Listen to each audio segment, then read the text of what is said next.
I've been privileged to write a new book. Actually, it's my fourth book that's been published. It says All This and Heaven Too. Brother, I just would like to say this is a great work. And I'm not just gaslighting you or pumping you up. This piece of work right here is a fabulous work. And I would encourage those who are watching or those who may be listening, when this book drops, it's going to bless you. If you lived on this earth for any length of time and you've experienced what Dr. Prim has experienced and living in what you thought may have been your calling, your purpose, and it may have well been for that particular season, but unbeknownst to you, God was going to throw you a no-look pass while you're in mid-stride.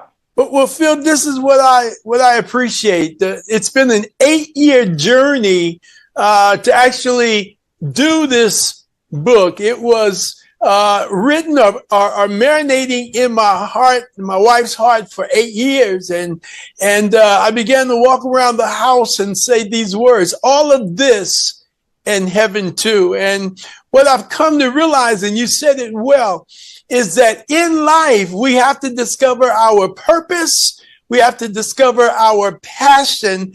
And then we have to realize that there is an assignment where we carry out our purpose and where we fulfill our passion.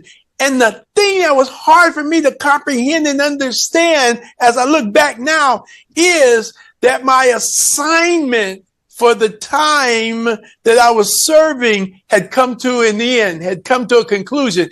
And so I was still trying to work out my assignment, and it was over. It was over. And so what I now know, and I preach about it and teach about it, is that the storm was not sent to break me, it was sent to make me. And I can pivot and run down the road as I get my hallelujah moments and realize how good God is, man.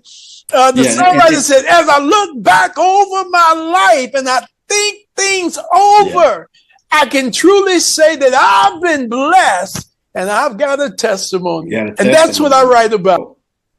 The title, All This and Heaven Too.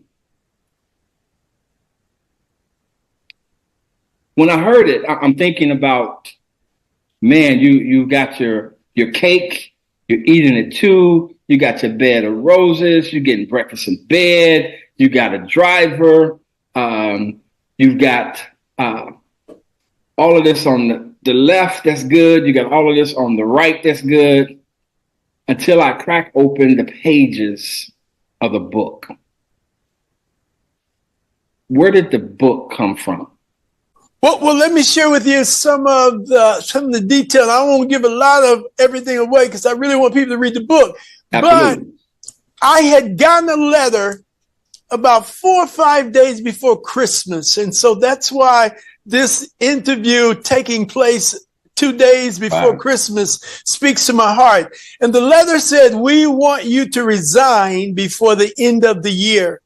The header of the letter was from my elders board. No one signed it.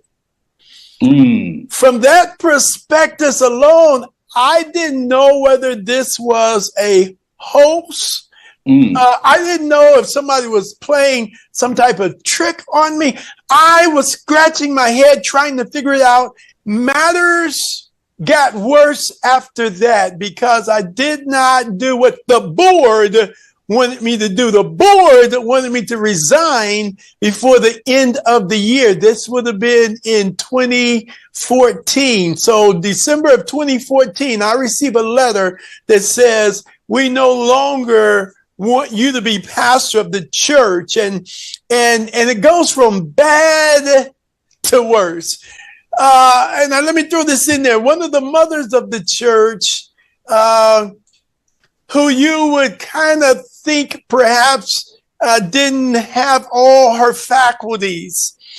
She was one of the mothers that at the end of the service would sit in the back of the church waiting for a ride home. Unbeknownst to me, and this is after the fact, after I leave the church, she opens up and she says, Pastor, they would sit back there and talk about how they were going to get rid of you.